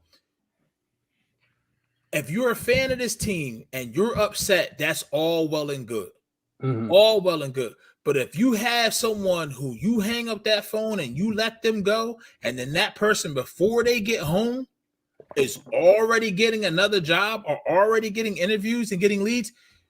The problem isn't with the person. You can have that fallout, that relationship. It's almost like being in a relationship and having a bad girl, right? Almost like Chris Martin and Gwyneth Paltrow, married for so long, right? Yeah. Then boom, as soon as they split, you think people ain't still lining up to knock down Gwyneth Paltrow? What is we talking about? Yeah. Like, you can have great linebacker play. That doesn't mean you're an elite team. Like, the 49ers Buffalo's a prime example. Yeah, the 49ers have arguably the best linebacker in the NFL. I don't see any rings on his finger. The Ravens have good linebacker play. Where's Lamar Jackson's rings? Like you're talking about, we're trying to chase championships. What are you talking about? They've been to 2 Super Bowls since 2016. Name me completely different regimes. Yes, exactly. Completely different regimes, completely different quarterbacks, completely different head coaching. Like, you can say what you want. Guess what? Howie Roseman puts competent teams together, and they go deep in playoffs. I don't know what to tell. Like, I understand that you have an issue with Howie Roseman, but guess what? Just because you have you draft linebackers in the first round, don't mean dick. It does not equal a Super Bowl. Otherwise, San Francisco would have like 3, and the Ravens would have a few as well. Like, come on now. Right. Yeah. And to Don Knotts when he says that the team loses in the first round, the boy the chat gonna get burned out. Listen, we not sitting here saying like we on a soapbox for Howard. We already killed him for the fact that the reason why this team's in this how this roster is currently constructed, the linebacker situation is based off of what he decided to do. Yep. He's not without his faults, but at the same time, out of everybody in the Eagles brass, like the person I got the most confidence in to do something and do something right, I got more confidence in Howie Roseman right now than I do Nick Sirianni. And anybody probably who's honest with themselves, who talked about this in the chat today, do you want to replace a GM and a coach? Do you want to be the Chargers, who the Chargers literally said we're simultaneously looking for our GM and our coach at the same fucking time? Like, so you already going to hire 2 people from 2 different things who may not even be on the same accord, and you're going to put them in a room like kids, motherfuckers play with each other. Like, what are we doing? Is this a play date? What are we doing? How's it? How did we even get to the? Oh, I'm blaming Howie Roseman. Like, yes, he's not perfect. I don't People know. just want to He point made fingers. mistakes, obviously. Listen, hold up. He's made mistakes, Sean, but before you go, Sean, shut the fuck up. I let you go 4 times. You Giants fan, get out this shit, bro. Like you Howie Roseman got a jersey. Listen, you got whoever your head coach and your GM. Cool. You may change the bitches again. To always forget, you want to say whatever you want to say for whatever the Super Bowls you got time off of. Give me 2 fucking words. Joe Judge, go take a nap. Go take 2 diamond tests, Robitussin, and go to fuck to sleep. Go beat it. Like, dude, listen. Somebody in the chat just likes to hear himself talk. That's how Spell says. He likes I'm not. Yeah, I'm not. That's just Spell. The Giants are literally the new Browns. Like, get out of here. Like, you're not relevant, okay? I'll respect Spells in this sense. No matter how good the Giants are, AFC Championship game, PY. It's going to be Browns, Ravens, and AFC Championship game. Talk shit no matter what. Don't give Spellman the time of day. This is what he does. No.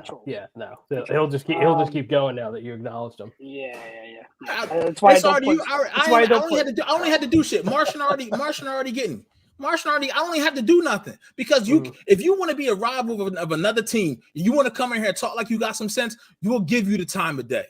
But when you start splitting out GMs having a jersey, when you got a team of I-95 who paid the wrong person, and now you got to try to offload Daniel Jones' contract, and you hired Joe Judge as special teams coach when nobody else was interested in, bro, don't miss me with that shit.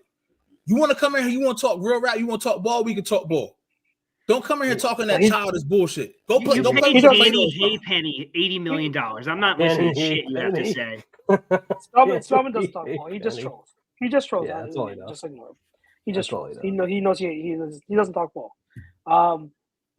We got 30 minutes left. Is there anything else we need to talk about with Is there a list tonight? There is a list tonight. Let's do the list. Bring it up. Are we doing it? All right, hold on. Bring it up. I have to link this. Okay, here we go. Todd, I let him slide. He was 4 times, 4 comments in his paragraphs. Like, no, you can't. No, I can't calm down. 3 strikes, you out, man. He better go play with Becky Icebox somewhere. Fuck out of here. She's the best player on this team. Oh my god. She'd be the best player on the Giants right now. Jesus. Okay. Only bitch who can make a tackle. So before you go, Bill says, question for the panel. How we feel about a month ago alone in Vegas, and most people don't be surprised that they can still hash out the attitudes. Listen to players and host game 6. Listen, Bill, I'm glad you're here with us. I know you rock with the Sunday show and flagship. I was the only one in this pool. Me and Jake, somewhat. Mm-hmm. I was fully submerged in this pool 5 weeks ago. 5 weeks ago. This is where I was at already. Everybody's just now catching the fuck up. Me, my fat ass leading the race. Come on now. Y'all should be ashamed of yourselves. That's why I'm in the gym 5 hours a day. And his own person. PY like he come from nothing. That's so true. PY got zeros in the back. He listen. This bitch just got a $50 haircut. And the bitch put a hat on because he didn't want to buy. Listen, now you done made the haircut look like shit. You didn't want to. Yeah, I like the hat. I got like 8 hats for Christmas, so I feel the need to wear them. I gotta wear them. PY to do that, be panhandling after he parked his Mercedes and put the dirty clothes on with the cardboard side, sitting out there at 130 and shit. 130 is 30 and 78. No, I could never. So, all right, go ahead. I'm sorry. It's okay. All right, PY's 5. Let's go. This is going. Wise 5.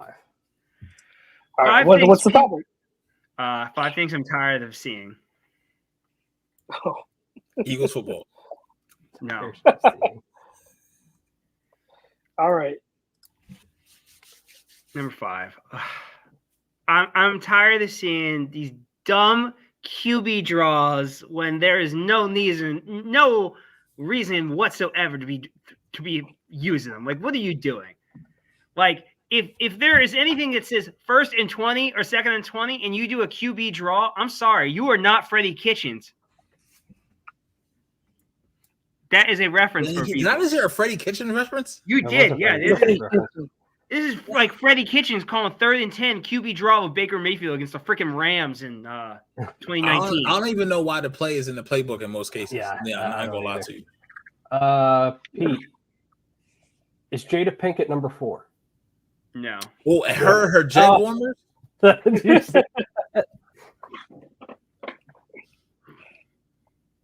I want to save you, brother, so bad. People are comparing her to Fat Joe. It's so funny. Oh my god, it's so funny. That's who I thought it was for a minute. I'm like, Fat Joe. Lean back. Do the Rockaway, man. Rick, no.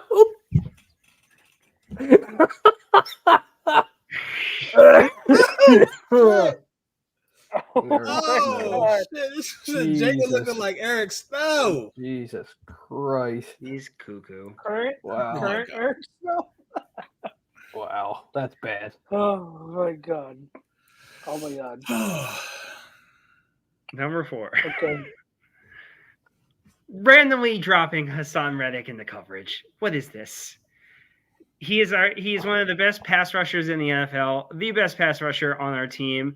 And this team decided, it would be really great to get him away from the ball and not on the edge where he belongs. We're going to drop him into coverage 7 times. This is great. This is going to be revolutionizing the sport of the football. Mm-hmm. Oh, my Lord. Reddick into cover. Solid. Number 3. Quez Watkins. Did he even get any snaps? I don't care. I don't care. I don't even want to see him anywhere near the field. We didn't even play. I don't care. I don't care. I'm still annoyed from like the past 2 weeks where like he got any playing time over Zacchaeus. I'm getting you a Quez Watkins jersey, yeah. I'll wear it. Yeah, if you get, dude, wear it. I have a Caleb Sturgis jersey. What do you think? I'm not gonna wear it, dog. I'll come in my Sturgis jersey next week. Oh my god. Number 2, you ready? No. Martian said Quez is a great locker room guy. Leave him in the locker room. Yeah, right. The only thing I want to do to Quez in the locker room is give him a goddamn swirly. Like wow, we just had the swirly reference. You could at least have said, if only I want to see him in the locker room, just welcoming other players back as he's in the street clothes. There we go, guys. Yeah, right. Flapping it up. Like, can we trade him to Jacksonville so he could just like hand out ice cream cones with Doug? Yeah, the Marcia says Cheryl Swoops. So Cheryl Swoops signature sneaker was a really good sneaker back in the day. All the black girls had them. I had the Iversons back in the day. Blue toe or red toe? Black. Just like your soul. And they were a size too big, and I couldn't. They were like falling out. You didn't know the double sock trick? No, nobody. Once again, white family, man. I didn't wear. It didn't teach me cool sneaker tricks. PY, tell me you wasn't introduced to black people until you was 15 without telling me you wasn't introduced to black. My best friend in life, I met when I was 14. This was before I had my cookout card. I had to earn that shit, son. Oh shit! Tell me you didn't. You tell me you weren't introduced to black people until you were 15. Oh my god! It's around nerdy white people who knew absolutely nothing about sneakers. Oh, good lord! Wow. I mean, they are. To be fair, they are both black, and they do both have both have glasses. PY puts raisins. He puts raisins in every salad. I don't eat salad, but I do like raisins. I do like the Arby's chicken salad that has a little bit of raisins in it. That's probably as far as I can go. So number 2, are we ready? Yes. I don't know if we're ready. No more Howard Eskin or Marcus Hayes. Clickbait reporters got it. No. Just these 2. So ESP is okay with you? No, he's a scum, but like I'm not mad at him right now. Okay. So Marcus Hayes puts out a bullshit cockamamie story about how AJ Brown's a bad locker room guy and he's this and he's that and he's causing all these issues. Bitch, a week ago he was taking everyone bowling. What are we doing here? Like, and then you got Howard Eskin's bum ass shitting on Embiid while he's hurt with an ankle injury. Oh, he always does that. He's out on a Christmas vacation. What do you want him to do? Play on one foot? You want him to have his knee on like one of those scooters and just rolling around and try and hit floaters like that? Like, are you out of your goddamn mind? I think he had 31, 15, and 10 tonight. So, in the third quarter. Yeah. I'm sorry. I never would have thought Embiid and Nick Nurse would have been a match, but they're a match. Number one. Number one. Chucks, have I said an F word yet tonight? Yes, you have. Can I get a second one? Just say freaking. It's better when you don't cuss. You show restraint. It's funnier because we know what you want to say. Well, you know what? There's only one thing I can say. Flipping, yeah. Freaking wide receiver screens to Julio freaking Jones or wide receiver screens in general. Just wide receiver screens. Okay, wide receiver screens. I'm sick of them. Like, I'm sorry. Like, I love Julio. Julio had an awesome game. So I hate to crap on him a little bit, but they've been doing this like all season with him, where it's just like 1st and 10. It's a wide receiver screen to Julio Jones, and nobody is falling for it. Or it's a Kenny Gainwell screen where they're blocking with Devontae Smith. Like, I just don't understand this. There's two people you should be doing screens with, Devontae Smith or Dallas Goedert. If they're not those two people, I don't give a rat's ass about the screen game. Well, DeAndre Swift too. Yeah. Well, they're never going to use him. They will never use him for a screen. The screens aren't bad. It's who they're trying to run them with. Like, if you try to run the screen with Britton Covey or Devontae or somebody like that, that's different from trying to run it with somebody who's an ex receiver. Like, that's the purpose. Yeah, they just don't do it intelligently. So that's a personnel thing. Like, you have too much of the same thing, so that room just needs to be different. Like, you need. Quest had one good wide receiver screen in his whole career, and then every other one was a bust. Yeah, one they looked at that one play from the Cardinals, and they're like, "Oh my god, that's it. We're just going to do lots of screens with Quez lock-ins." Nope. Yeah, nope.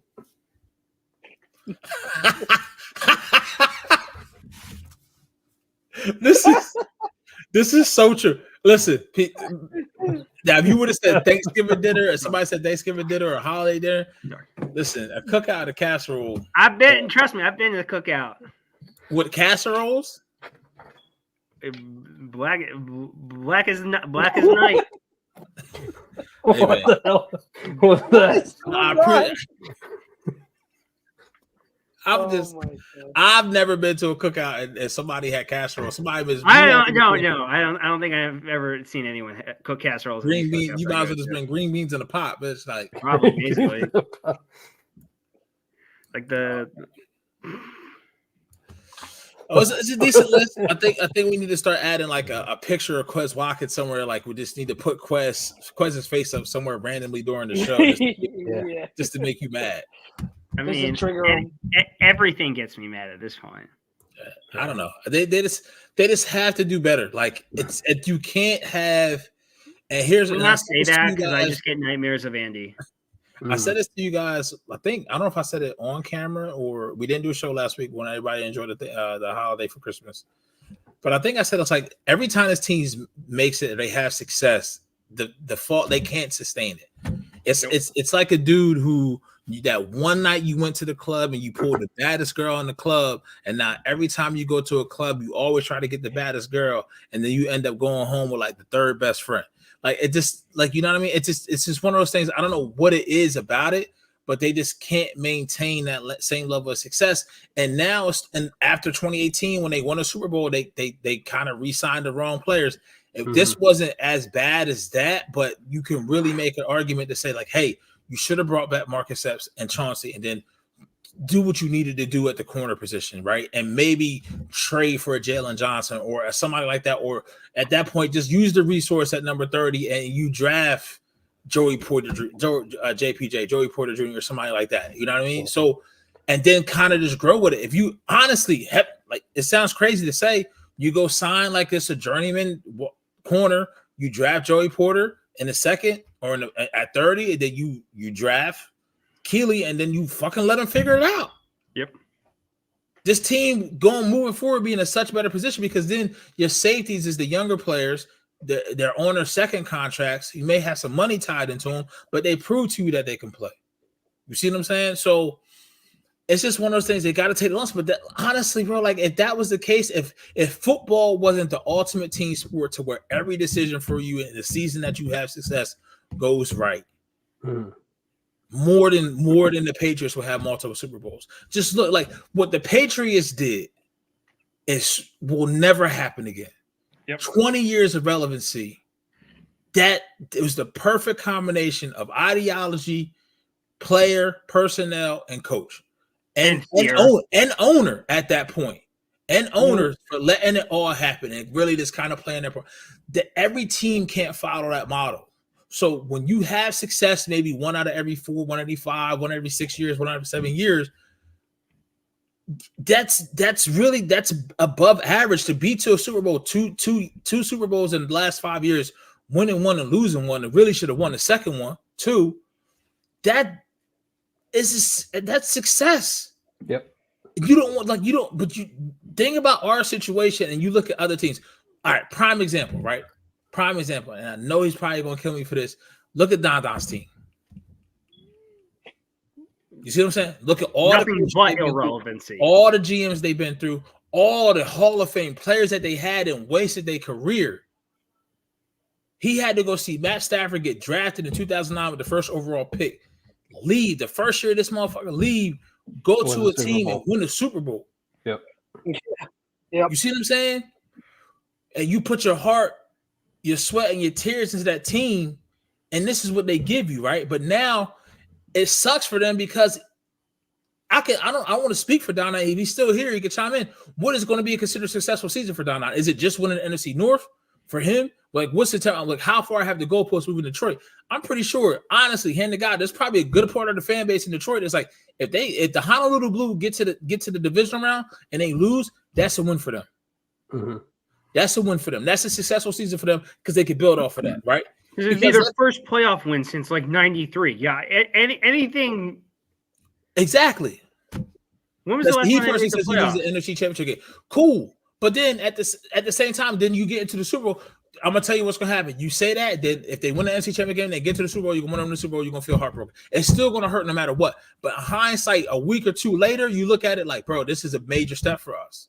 And I'll sit here and say it right now. It sounds crazy to say this, but you look at their coach now. It's going to be curious to see who they replace Ben Johnson with because he's definitely probably going to get a head coaching job. Aaron Glenn, I think, is still going to be there. Mm-hmm. But if they can find somebody to keep that cohesion with Bob Ben Johnson, I have more faith in the long-term success of the Detroit Lions right now than I do the Philadelphia Eagles, simply because of who their head coach is. Yep. And anybody want to Dan Campbell, as far as a leader of men, is a better person than Nick Sirianni and more innovative. Because I don't know what Ben Johnson, where the hell he was at some point. He went and found that dude. Aaron Glenn, ex-player. Listen, from my mouth to God's ears, if I can get Al Harris as my DC or Brian Flores, anybody Oh. I wanted Brian That's Flores. all. That's all. Don't tempt me with a good time. That's all. I would love Bring him home. I would That's love all. Al Al Harris. Harris home. Bring him That's home. all. Bring him home. I would That's all. love to get Al Harris. I mean, it's just Dallas corners. Trayvon Diggs goes down. Doesn't matter. Deron Bland comes up. Listen, they found a boy that tell you live 10 minutes up the street. Marquise Bell, undrafted free agent. Yep. Same size as Sidney Brown. Guess what they got him playing? They got him playing at linebacker. Now, if I did, may want to give it a fucking shot. Mm-hmm. Just saying. You see what I'm saying? Like, it's other teams who you thought earlier this year, oh, Mike McCarthy. We laughed at Mike McCarthy for trying to change the West Coast offense and getting rid of Kellen Moore. Yeah. Dak is playing the best he's ever played. Yep. Yeah. With less. Outside of passing on second down to milk the clock. Yes. Marshall Lynch, Okay. Denard Wilson is in the building. Where is he at now? Yeah. In the Ravens as a DB's coach. I Yep. rest my case. who a unit that is playing probably the best in the league. They have the best back seven over the San Francisco 49ers because their secondary, their safeties and their cornerbacks are far better than 49ers. Mm-hmm. The third safety is Geno Stone, who has like 6 interceptions. It's crazy. Really? I don't know if it's 6, but it's a lot. Since he's come in, or every time he's come into play, he makes a play. Like, that's your third safety. Jesus. Yeah, I mean, we talk about Steve. I think some Donna says, "Look at Steve Wilkes." Steve Wilkes, listen, I don't even think Sean Desai can fuck that up. I don't even think Matt Patricia can fuck that up. Chucks, he doesn't have 6; he has 7. 7. I'm sorry. I'm sorry. 7. I undersold Geno Stone. Oh, as a number 3. That's ridiculous. As the third safety. That's ridiculous. It's crazy, man. Like we shouldn't happenstance into success. Well, Andy's success was slowly built and it was maintained, and there's still as regardless. Even though you have a Super Bowl, I get it. You went back to a Super Bowl. The maintenance of that success, that level of success, hasn't been maintained. That's it, and that's it. And then I don't know. And then you gonna pull the short leash on Sirianni again, and you try to start over again. You could do that. I mean, so thank you, Sean. That is a decent question. I will address this question. We will get out of here because we've been on for 2 hours. He asked, do you think the Rock will main event WrestleMania? Yes. Yes, 100%. I think that announcement is coming. Well, I think that announcement is coming Thursday. It shouldn't, because he looked gassed as shit last night. Yeah, but that's why Roman can carry him. I don't think it should be for the title. I think at elimination, you know it's going to be for the title. Let's not lie. You should have Priest cash in, and you should have Priest versus Cody. But the fucked up part, not fucked up. Cody's going to have to. He's going to open one night, whether it's night 1 or night 2. It's going to be the opening match. He'll get his moment because his dad never had the WWE title. He'll get that because you have 4 people who are so polarizing for your main event for night 1 and night 2. Should have had him on last year. Seth versus CM Punk. It's going to draw. That's going to be a main event of night 1. Amazing money. Yeah. Rock and Roman night 2.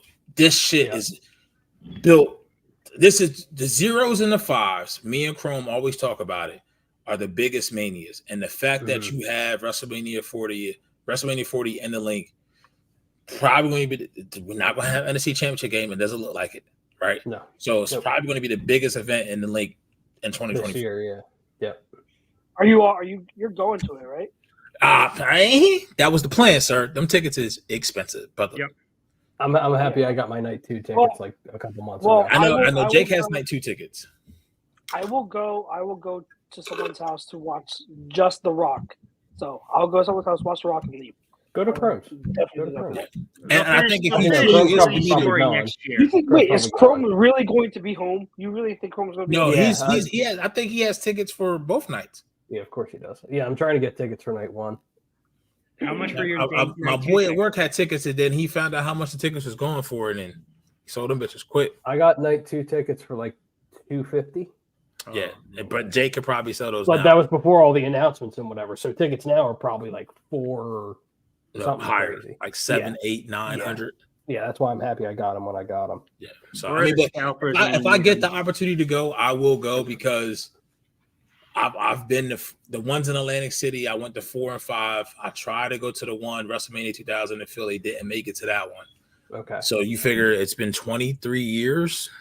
24 years since you've had a Mania, and now as big of a spectacle as it is now, you don't know if they're going. If this does well, though, I will say if this does well, then this can be in a rotation because they went to Dallas. They went to Dallas in 2016, and they just went back to. They were in Dallas in 2022. So 6 years later, they were back in Dallas. Yeah. The problem is now with Endeavor being.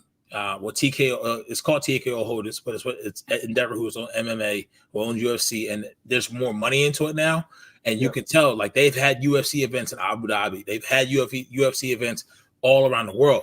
They're going to start doing this with Mania. Like you're going to start getting a Mania in Germany, which may be somewhat cheaper to go to that versus here. Yeah, You know what I mean? Stadium. We'll see. We'll see if they can have an AEW effect like that. Oh, because the soccer stadiums over there are massive. Well, yeah, Massive. AEW holds the record for and most people in the stadium. Big key for WWE last night from the Vince era is the first match was Nia versus Becky, and it was blood, and it wasn't like a legitimate. It was a blood pill was fake. It was a work, but with Vince, they never would talk about blood. They don't go to it. Even when it was on screen, live action, you could see it if he was in the audience, but on TV, it would go black and white. This bitch was in full color yesterday, and it makes sense. If the public knows you're partnered with the UFC, who is legit MMA fighting, where people get their shit broke, and there's a lot, why is your other product not going to support the same thing? There was AEW literally did a pay-per-view called Blood and Guts because of like how squeamish Vince was when it came to blood. Like that should tell you all you need to know. Yep. And now they're getting back to that. So we'll see. It's a very good. Sean, I forgot. Yeah, you did win the floor seat, Sean. Oh, I did forget about that. Yeah, he won Preston and Steve. Right. He's going for 7 to 10K. His row is selling for 11K a seat, 10 rows. Wow. Taking Sun, going to make A2D sign because thank you, sir. I appreciate that. Yeah, man. So like this is me and Sean was arguing. Sean got me riled up to a point that I haven't riled up on the show. And then look, we find common ground and we end the night because we're thankful. It's a great new year. Same great fam. Hit that like if you catch it. We're gonna load this up on the pod. You can listen to it anywhere. You can stream your podcast. For the boy OGP, for Jake, for PY over there on the bottom, for this guy over here, Chucks. This is Birds of a Feather. We don't know what's gonna happen with the Eagles. This is Joy some football, fam. Draft time. Yes, sir. All right, we out. Peace. See you.